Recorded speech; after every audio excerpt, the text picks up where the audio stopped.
Mm.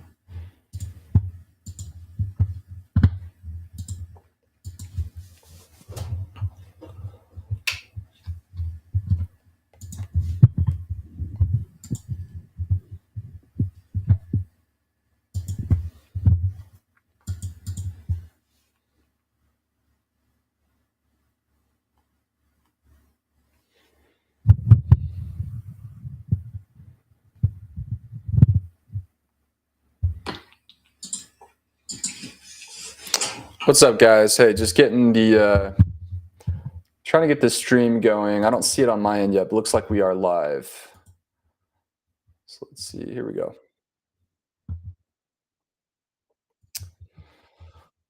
What's up, Grant? General Mustache Reyes? What's up, bro? How's the weather out in Idaho? You guys have a good copy on me? Is the audio coming through clear? We gotta try to get this stream side by side. What up, Tim? Yep. Okay. Tim, I've got your QSL card over my shoulder. I don't know if you can see it. What's up, Noah? Yeah, just started the live stream. Guys, I thought I would do a video on like a three-step guide of how to learn Morse code, and then I also wanted to uh, just take any questions because I've had a lot of new subscribers the last 30 days, especially the last couple days. Uh, and I think there's a lot of people interested in Morse code. So if you guys have questions, let's chat. Kevin, what's up, bro? Good to see you. Good to see you from Poland in the chat. Fine business as always. Creepy Basil, great, great YouTube name. Oh man, Reyes, ACL surgery, bro. Heal up. You got to get that ACL right before you get on the RCW, man. We can't risk a re-injury. So I'm gonna dive into some resources real fast for you guys on just what I recommend for Morse code learning. But I want to keep the chat open, and if you guys have questions, I want this to be super interactive. So fire away. But let me see if I can jump in and see if I can get a clean copy on. Let's see here. Let's go to this window over here, and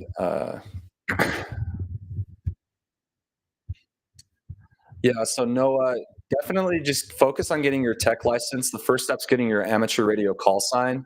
In fact, guys, check this out. So Finn, Matt, Emery, Gareth, Jonathan, and Zach. I've had 6 guys reach out to me that they got their amateur radio call signs in the last week, which is nuts because I don't know, it just blows my mind. Like I already had 5 other guys that I shouted out in my last video, my long form video that I sent those care packages to. So we're up to at least 11 guys that have gotten their amateur radio call signs, which completely blows my mind. I'm super stoked for you guys. That's really the first step. But if you can get your tech and your general, that's amazing. But at least just start with getting your technician license, um, man. And let me know if you do because I'll have something to send your way. But let's dive into it, guys. I have a resource. Uh, Good to see you from Scotland, Grant. That's great. I have a resource that after this stream is done, I'll actually link it in the description. But this is a how to learn Morse code guide, and it's really 3 steps, and it's pretty straightforward. It's actually really simple. The goal with this type of guide is get to step 3 as fast as you can. Step 3 is actually a POTA script, and I'll talk about that here in a second. But the first step of learning Morse code is going to be that instant character recognition. So I'd love to hear in the chat if any of you guys have downloaded. I've talked about this like 100 times on my channel, but Morse Mania, it's a phenomenal app. The other resources for learning are like lcwo.net. These are all free, by the way. So you can jump in and you can actually take lessons with LCWO. And then there's something like a Morse code.world. This is a Morse code audible delivery of the Morse code. I did a short last night. Let me see if I can find it. I showed you guys that visual representation of the code that I really recommend you avoid. Definitely do not start learning Morse code by dits and dahs. Instead, start learning Morse code by the actual sounds and audible delivery that's out there. So um, I'll drop it in the chat, but like this is a really good one. So if you guys like using YouTube, check out Morse Ninja. That guy literally just does hundreds of videos of just like you could listen to it while you're on a run, you could listen to it at the gym, you could listen to it on your way to work. But just start practicing with memorizing the 26 characters of the alphabet and then the 10 numbers. So it's 1 through 9 and then the number zero. Um, the next resource I really recommend, and again, I'll link this all in the description, but this is iambic master. So I think you guys have seen my videos where I do this. You do need a winkeyer USB. So winkeyer USB is basically it's a tool that'll take a Morse code paddle and you can plug it in directly to your computer. And if you pair that with iambic master, it's literally a video game sending Morse code. It'll actually grade your ability to send code and whether you space it correctly. So I'll actually do it for you guys right now. I'll put myself on the spot, but and I don't know if you'll be able to hear the code, but it's going to send you lines of code and you can just practice sending.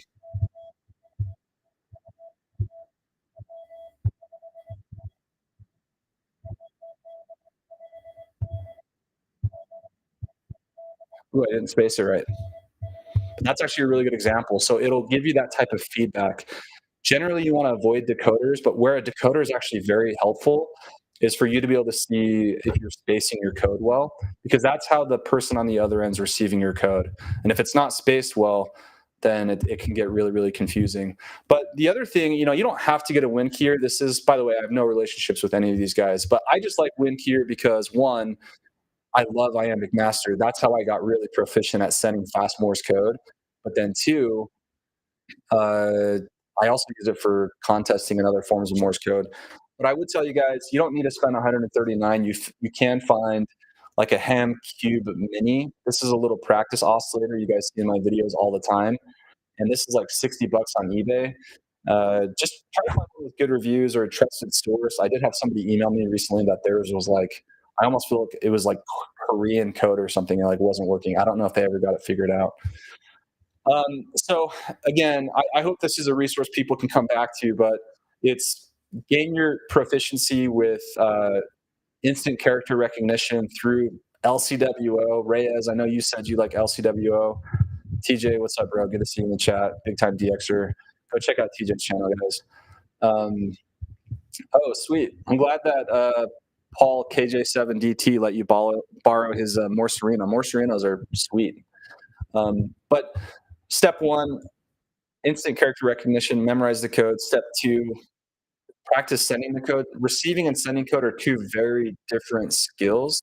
You want to be able to do both. And then step three, once you've memorized the code, the characters, and two, you can actually send it semi-decently. I really recommend using a POTA script. Um, I'm going to link in the description uh, a video that was very influential for me getting on the air. It's actually how I learned Morse code and made my first contact was using a POTA script. And Tim, you're in the chat right now. Tim K5OHY is who I contacted, who at the time I did not know. But imagine if like there's a room of people and they all speak Spanish and you don't speak Spanish, and you've got to walk into that room and talk to them. Well, if you don't speak Spanish, that's really hard to do. But if we practice the one sentence you need to say when you walk in that room, you'll be able to do it, and people will be like, "Ah, see, like I understand you." So that's what a POTA script is. But this POTA script, this is what I used to make my first ever Morse code contact. And if you can learn the characters and then practice sending, using a script will help you get on the air much, much easier. The only thing I would say with the POTA script is just get good at copying your own call sign and get good at understanding one or two characters of your call sign and being able to hear, like if I send KI7QCF, uh, and somebody sends back CF, I need to be able to hear that and understand that they're coming to me. But that was like a brain dump of 5 minutes, 10 minutes of this three-step guide. I want to link it in the description.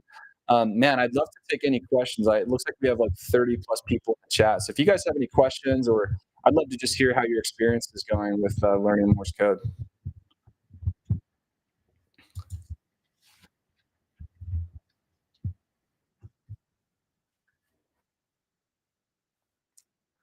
Ooh, Emilio. So I'm sorry, guys. I'm just catching up on the chat. So Emilio, really good question. What budget radios do you recommend? So I do have a budget video on a really inexpensive setup for Morse code.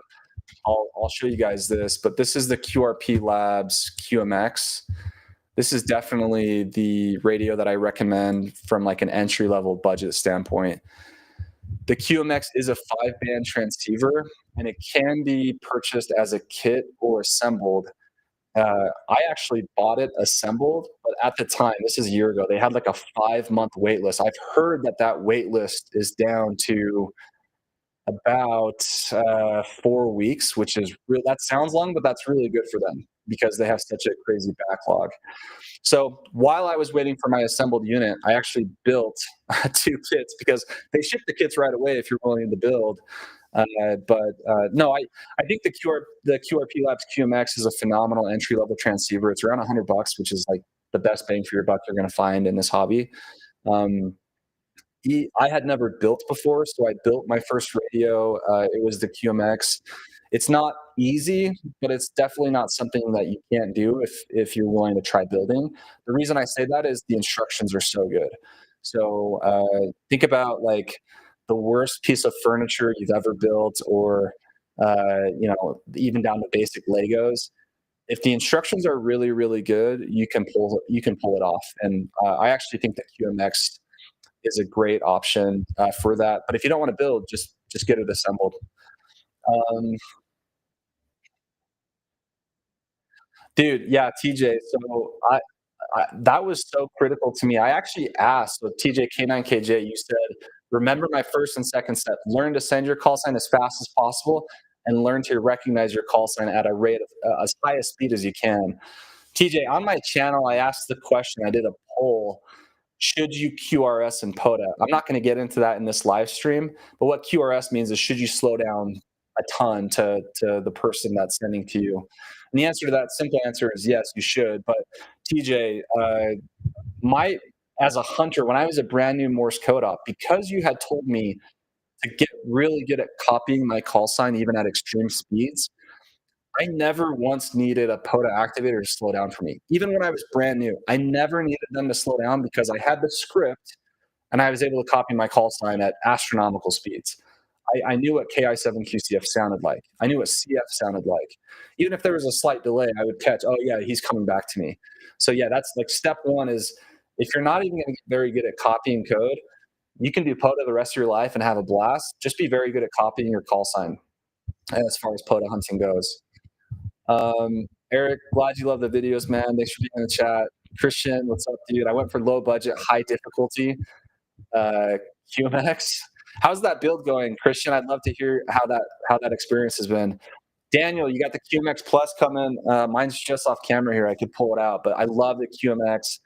3.5 weeks for assembly on a QMX Plus. Oh my gosh, that's good. That's really good. Go buy a QMX Plus. That's all band. I take it out to the field with me too. It's amazing. Um, we man Mac, we man Macnuff, phenomenal name. Was just wondering what should I get if I just want to talk to a friend. I think Tim might have dropped it in the chat earlier, but V band is a good resource if you don't have interest in using Morse code on radio frequencies. So that's Victor Band, V band. Look up YouTube videos on that. So Carlos, really good question. He says, listening, aka head copy or translating in your head, seems like the harder part. No, do you ever get to the point that one is no longer translate? Well, it depends on how you define that. If you're saying the reverse engineering of I learned the code visually, so I started to memorize. Let me actually stop sharing my screen here. I'll share my screen again in a second if I need to. In fact, I'm going to need some water. But yeah, to answer your question, Carlos, you get to a point with instant character recognition where you're not translating anymore. You hear the code, you process the code, you know the code. So that way, if somebody sends me a word at like 25 words a minute, if they say banana, well, that's how many characters are in banana? Is that a six-letter, seven-letter word? If banana comes to me and I'm still trying to decipher B, Bravo, Alpha, November, BAN, I've already missed the rest of the word. I might have just heard BA and I might have thought they said band or something else. Gosh, problem. I'm going to start coughing. I have a bit of a cough.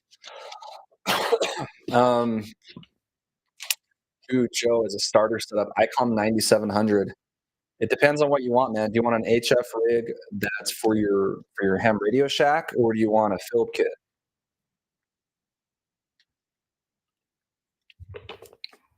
Let's see.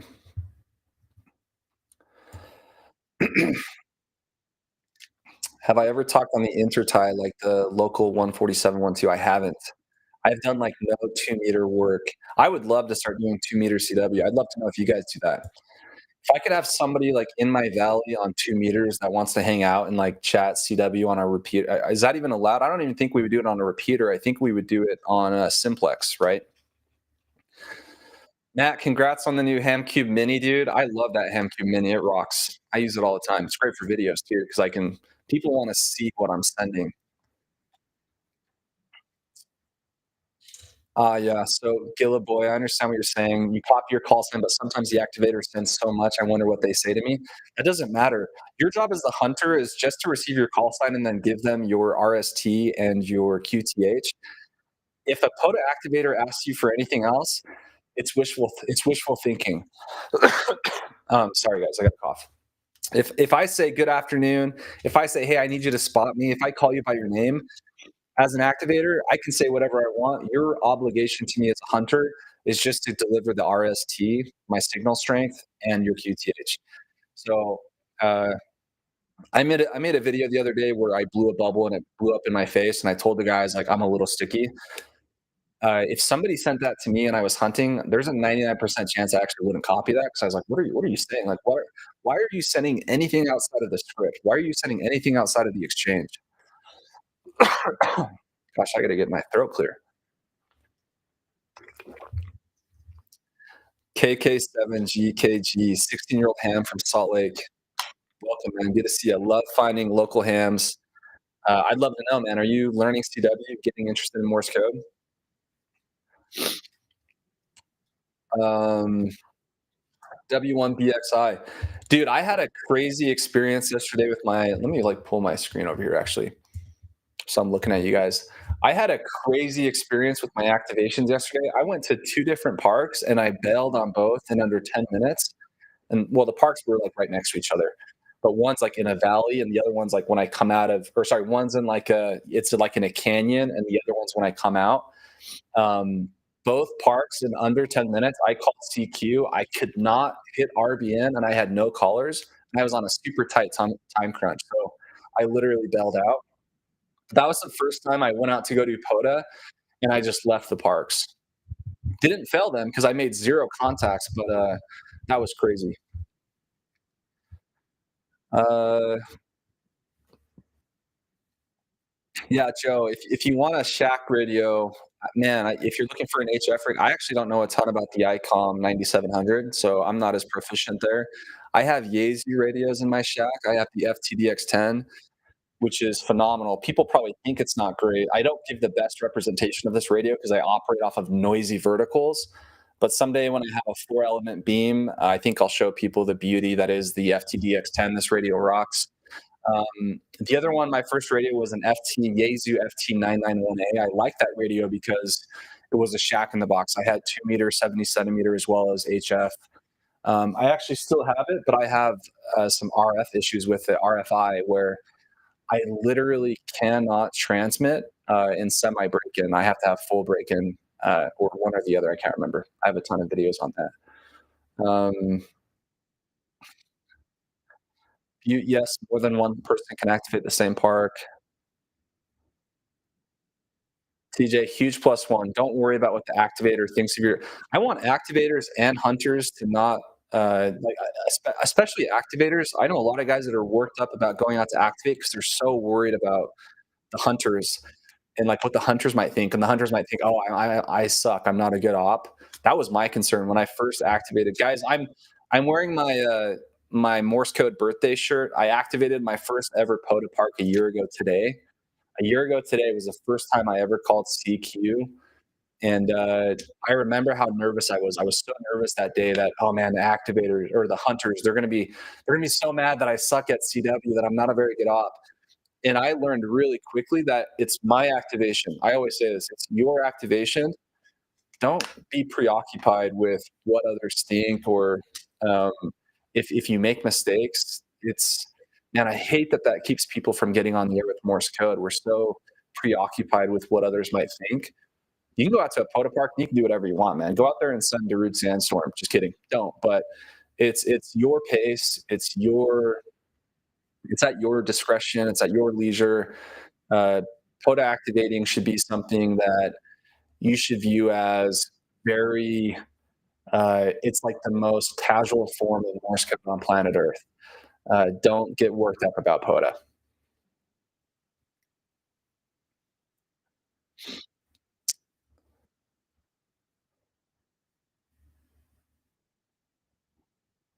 Man, Matt, that's cool to hear. My grandpa's a silent key as well. For those that don't know, we use the term silent key for Morse code operators that have passed. I actually think that's really cool. Like, I like to think that, hopefully many years from now, when I do pass, I'll be considered a silent key. I think that's a cool thing they say about Morse code ops. Um, So if you had the ability to get your grandpa's call sign, that would be pretty iconic. Here's my question. Somebody put, does the FCC care? Like, if I submit for a call sign, a vanity call. So for those that don't know, so like my call sign is very long, KI7QCF. If I get my extra license, which is like the highest license within Morse code, I can apply for a vanity call. And a vanity call is like a 4-character call sign. So like K9KJ in the chat, that dude, known throughout the ham radio world as a big time DXer, is what he's called. Because the dude just exclusively gets DX, meaning long distance contacts. He has a vanity call, K9KJ. Those vanity calls are highly sought after, especially in Morse code, because in Morse code, anything you can do to abbreviate or send less characters, it's desired.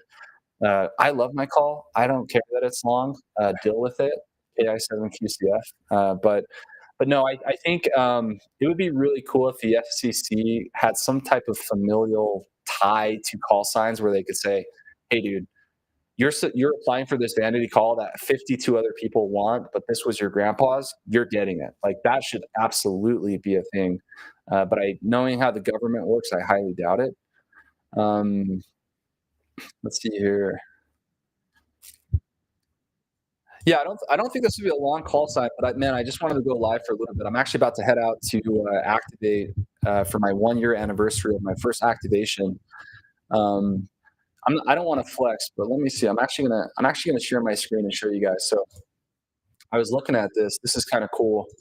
This is my 1 year stats. So this is what I did in 1 year of activating. I was looking at my stats. So I did my first ever Parks on the Air activation a year ago today, and I've activated 112 unique parks. So I've done that in Utah, Ohio, California, and Hawaii. So it's been really fun to activate other states.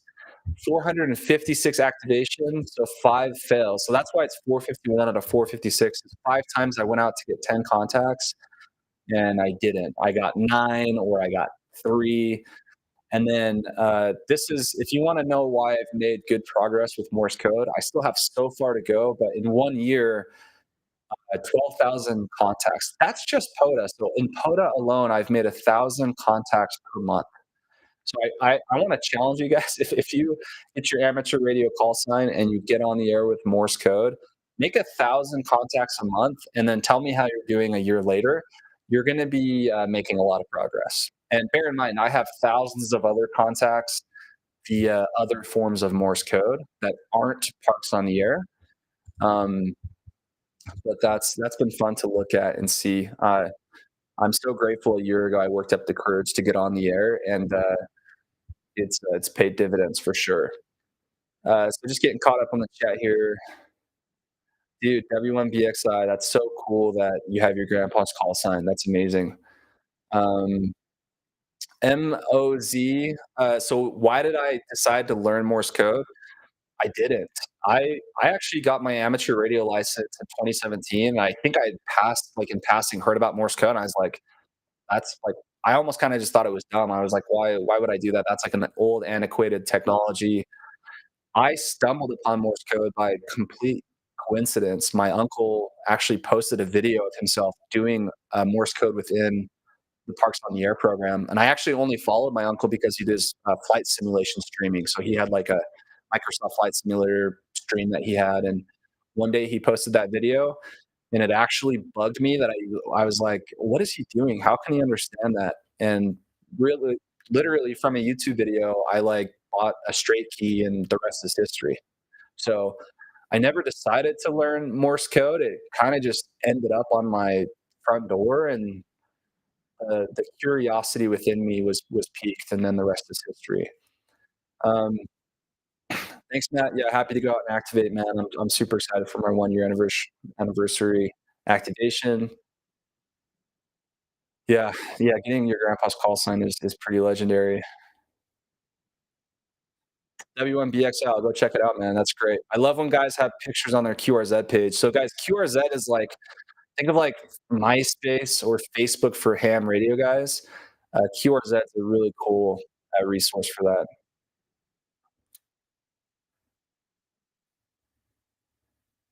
That's awesome.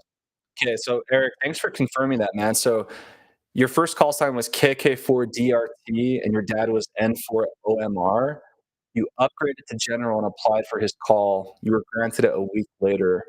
That is a very real thing, familial connections. I'm very glad to hear that that's the case. I think that's really special, man, to carry on that legacy. Hey, I'm stoked to hear it, man. If this video or my channel got you interested in Morse code, that's the whole point of my channel. I mentioned it earlier, but I have a little post-it note. 6 guys that have gotten their call signs in the last week that have let me know. So that's amazing. So Finn, Matt, Emery, Gareth, Jonathan, Zach. I'm going to be making stickers for you guys, but I'm so stoked to see people are getting interested in Morse code. Christian, so yeah, dude, I know we were emailing back and forth, and you're building out your no compromise field kit setup for Morse code. So yours was a bit more compromised. I'd be curious why yours is more compromised. Did you change the paddle? Did you change the antenna? But yeah, dude, if you can build a Morse code field kit for under 350 bucks, you're doing something right.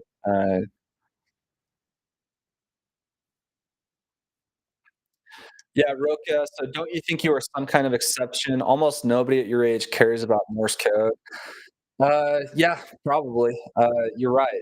If you ask me, like, how many of my friends, like guys I work with, actually care about Morse code? Uh, None of them. Like, none of them have their amateur radio license. But what's funny is a couple days ago, I went golfing with guys from my work, and I brought my KH1. So if you don't know, my KH1 is my little handheld CW radio. And literally on the golf course, I pulled it out, and all 4 of these guys that I work with, they turn and they're like, "Bro, what are you doing?" They're like, "What is that?" And they were mesmerized. They were blown away that I was actually making a Morse code contact to Oregon, and they were just like they people actually start laughing when they see it in person. They're like, "You're telling me you can understand that?" So I think while some people may not be interested in learning it or taking it on, they can value and appreciate the difficulty of it because it is like learning another language and it is challenging. And I also think the thing that people should respect with Morse code is the history. I need you guys to understand that for the first time in world history, Morse code, the telegraph, created a means for people in different places, so not immediately next to each other, to receive information instantly. Think about the impact to society that the telegraph had. And obviously, you could look at it today and say, well, yeah, but that doesn't apply anymore because I have iPhones. But I've done videos on that. I do think that if the grid went down and this stream turned off and all of our power went out and my cell phone didn't work, I already know right now I have a communications infrastructure to walk outside and make Morse code contacts without relying on anybody else. And I've got batteries for days, so I could be on the air quite a bit. Really good questions, though. I love you hammering me. Morse code's not for everyone, but if you find like a natural appeal to it, I would tell you to chase it and follow that light. That's what I did. And I want to make a video about this, but Morse code has had like a profound impact on my mental health. I'm spending more time outside with Parks on the Air than the entire rest of my life. Like even if you go golf or you go do other stuff.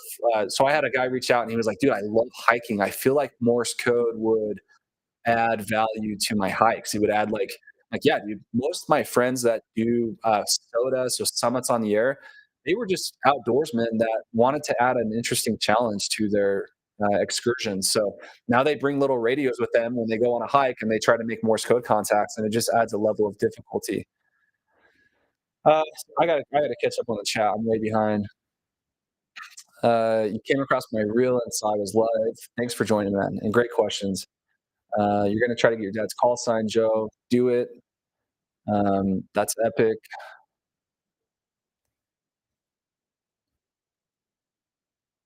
Hey, Steve, that's cool to hear that you're from the UK and you're now in Italy. I would love to see you get your reciprocal call, man. That would be awesome to hear an Italian call sign from you. And I love meeting guys, for context, decades ago, you actually couldn't get an amateur radio license without having some Morse code proficiency. Had that been required when I got my license in 2017, I would have never got my license. If they made me learn Morse code, I would have been like, forget it. But now it's like the only mode that I use. Hopefully, getting your license in 2 weeks, Daniel. Uh, that's Man. Do you get to choose, Daniel? Do you get to choose your 3 letters at the end of your call sign? I would really tell you if you get to choose your call sign, the letters, learn Morse code really fast and learn what they sound like. There are some characters in Morse code that are very long and or difficult to copy or send than others. So some call signs are harder in CW than others, but when you're a good CW op or Morse code op and you gain proficiency, you really value those. So like I have AA5HH with me, and that's a heck of a call sign in Morse code, especially when you're going 28 words a minute. But I love it. Like I prefer that over an easy call. Um, Crystal, is there a good website app to learn Morse code? Yes, Morse Mania. I'm gonna drop that in the chat right now.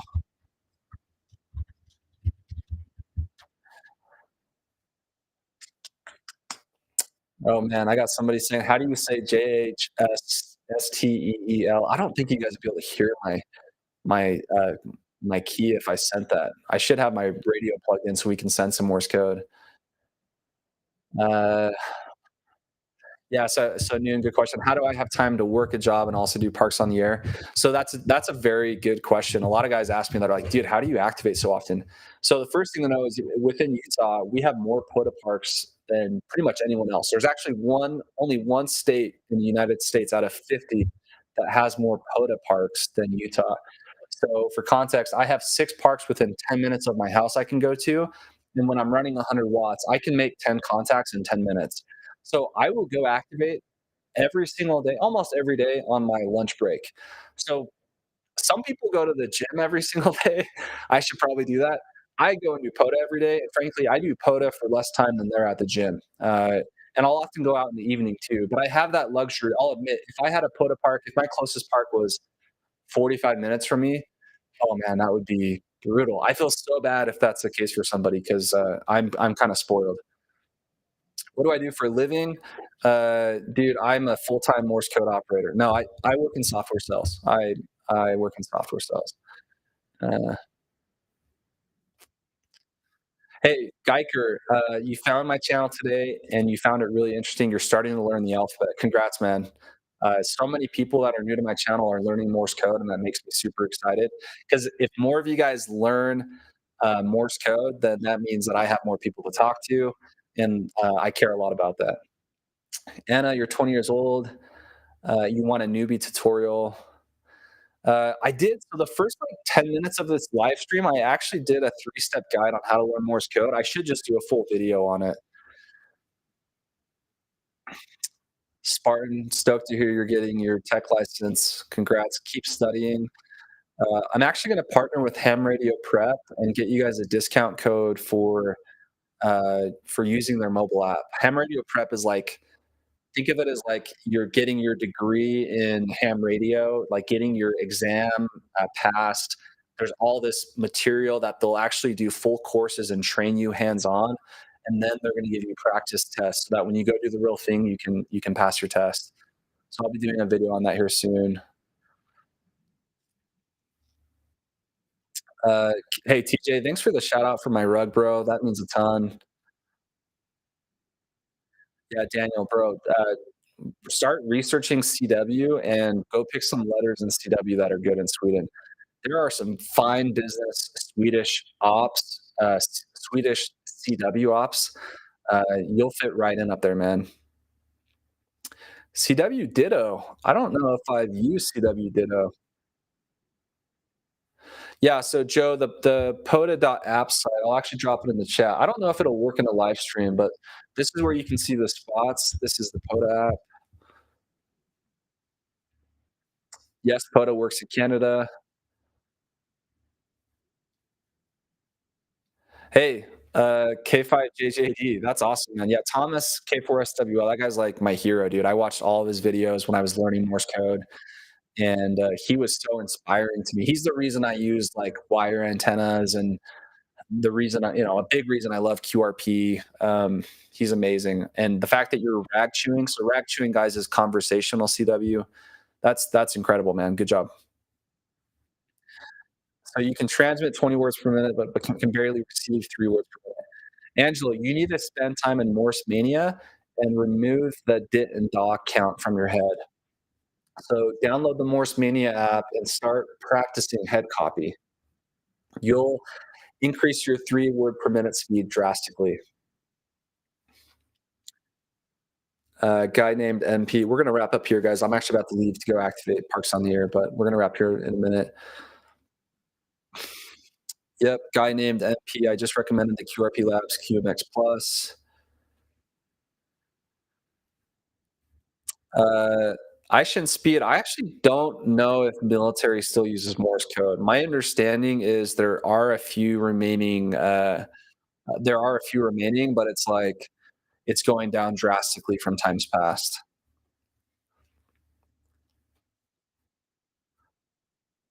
So you notice I say find business in my reels. Find business is like how you say cool. It's like, oh, right on. W7LHT. Don't worry, bro. I'll be out there. You better be my first contact, man. I'm gonna be calling CQ and like I'm actually headed. It's a park about 30 minutes from me. It's the first park I ever activated, so I'm headed back there.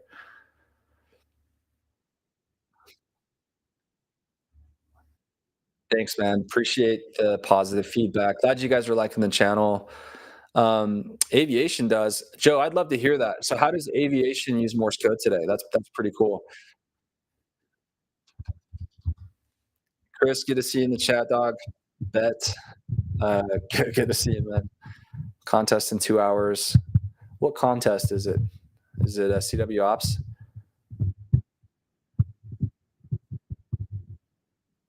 The VOR beacons at airports are identified by Morse code. Cool.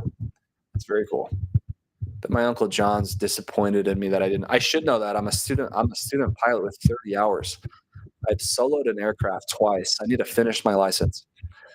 Um, okay, guys. I appreciate the stream. I appreciate the engagement. Thanks so much. So many of you are new to my channel. I'll keep doing live streams here and there. Um, oh, TJ, you freaking boss, dude. I should have just asked you, man. VOR and ILS. TJ, my life goal, dude, is the IC 705 with the ATAS. Maybe we could just strap like 3 ATASs as your propellers, and then we could like get on the air and do some big time DX QSOs together. Portable mobile. Okay, guys, appreciate you. I'm gonna head out. If you ever have questions, grab my email off of QRZ. I'm actually horrible. I've had thousands of comments I haven't been able to respond to the last month just because I can't. Like, there's too many comments. Um, so shoot me an email. Appreciate you guys. Very fine business 73, and catch you guys on the flippity flip, as they say. How do I end my stream here? It's a button. Okay.